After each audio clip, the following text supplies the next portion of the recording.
দার্জিলিংয়ে গিয়ে প্রথম দিন কী কী করলাম সেটা তোমাদের সাথে শেয়ার করব। আর এই ভিউটা ছিল আমাদের হোটেল থেকে। আমরা যে হোটেলটাতে ছিলাম সেটা খুব একটা ভালো ছিল না, তবে জুয়ের ঠিক পাশেই ছিল। সন্ধ্যাবেলায় বেরিয়েছিলাম আমরা দার্জিলিং মেলে যাওয়ার উদ্দেশ্যে। যাওয়ার পথে এই জায়গাটাতে গিয়েছিলাম যেখানে একটা সুন্দর সরস্বতী দেবীর মূর্তি আছে, আর এখানে বসেছিল খুব সুন্দর একটা মেলা মতো। এইখানে ছিল নানান রকমের দোকান যেখানে অনেক কিছু পাওয়া যাচ্ছিল, তবে দামটা এতটাই বেশি ছিল যে আমরা মেলা থেকে সব জিনিসপত্র কিনেছি। তোমরা কারা কারা দার্জিলিংয়ে এই প্লেসটাতে ভিজিট করেছো আমাকে অবশ্যই জানিও।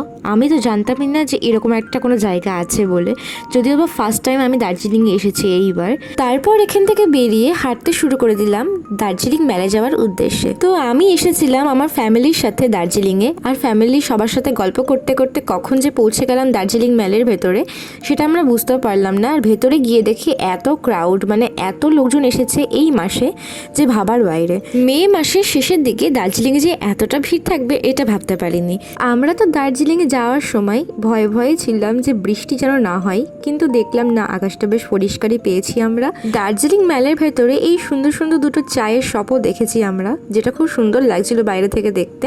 দেন আমরা সবাই একটা আইসক্রিম খেয়ে নিলাম, আর মারা কেনাকাটা করছিল।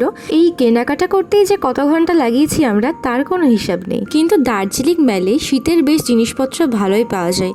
আমার বোনরা কিনছিল কিছু মাফলার। দেন আমরা ওখান থেকে বেরিয়ে আবার হাঁটা শুরু করলাম। তোমরা জাস্ট একবার ভিড়টা দেখো, যেন মনে হচ্ছে দার্জিলিংয়ে না ঠাকুর দেখতে এসেছি আমরা। তারপর আমরা হাঁটতে হাঁটতে সামনের দিকে এগিয়ে গেলাম, আর সামনে গিয়ে দেখলাম সেই বিখ্যাত স্থান।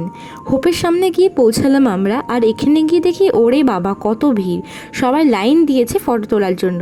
তাই মানে কেটে পড়লাম ওর পাশ দিয়েই। তোমরা কিন্তু কেউ জুন মাসে যেও না দার্জিলিংয়ে ভুল করে, তাহলে কিন্তু এরকম ভিড়ের সম্মুখীন হতেই হবে। তারপর রাতে ডিনারে খেলাম সুন্দর একটা সিম্পল খাবার, আলু ভাজা, ডিম ভাজা আর সাথে রুটি। তারপর দেখলাম রাতের পাহাড়কে। এই অসাধারণ একটা দৃশ্য দেখে একটা দিন আমি কাটিয়ে দিলাম দার্জিলিংয়ে।